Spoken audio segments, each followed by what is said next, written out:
Halo teman-teman, kali ini kita belajar tentang pewarnaan sederhana yuk. Apa sih yang dimaksud dengan pewarnaan sederhana itu?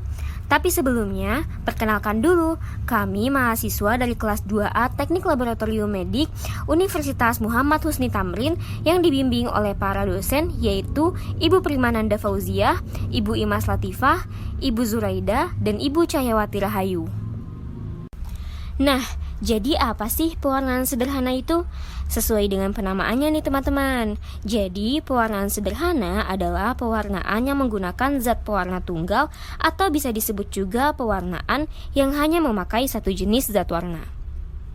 Pewarnaan sederhana ini bertujuan untuk mengamati ukuran, bentuk, dan struktur-struktur tertentu yang ada pada bakteri.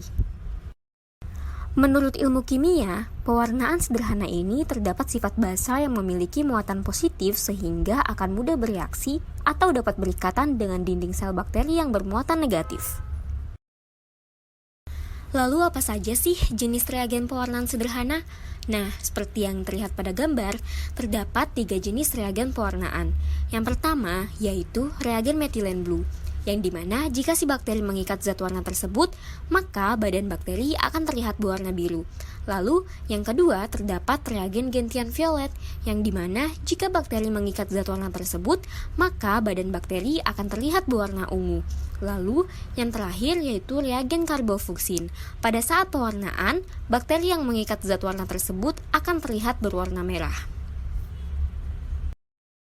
Nah teman-teman, yuk kita lihat bagaimana sih proses pewarnaan sederhana itu. Tetapi sebelum melakukan pewarnaan, kita harus memakai alat pelindung diri agar tetap safety. Dan jangan lupa untuk menyiapkan peralatan dan bahannya terlebih dahulu ya.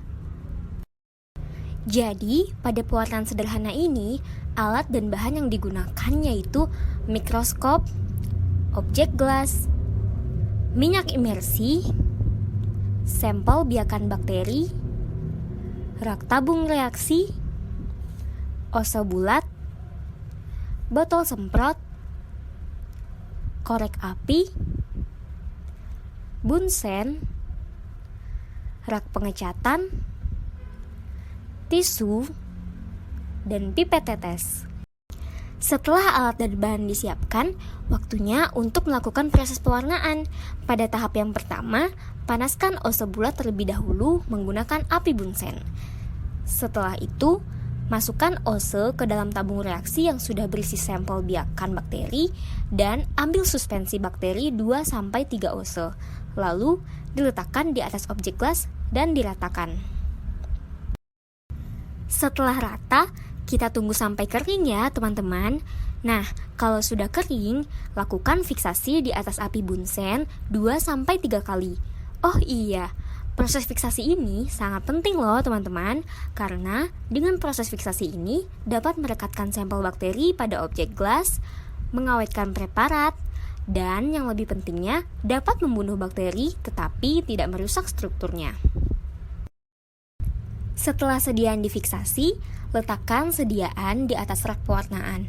Kemudian, teteskan zat warna di atas sediaan menggunakan pipet tetes sampai semua sampel tertutup dengan zat pewarna dan ditunggu selama 2-3 menit. Nah, di sini kita dapat memilih zat pewarna apa yang akan kita gunakan. Setelah ditunggu 2-3 menit, bila sediaan menggunakan air yang mengalir dari botol semprot.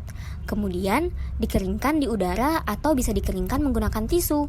Setelah kering, teteskan sediaan dengan 1 tetes minyak imersi dan diletakkan di atas meja mikroskop. Kemudian, dilihat dengan perbesaran 100 kali.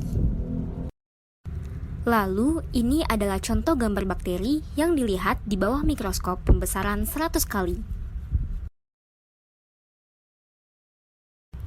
Nah, begitulah kurang lebihnya proses pewarnaan sederhana teman-teman.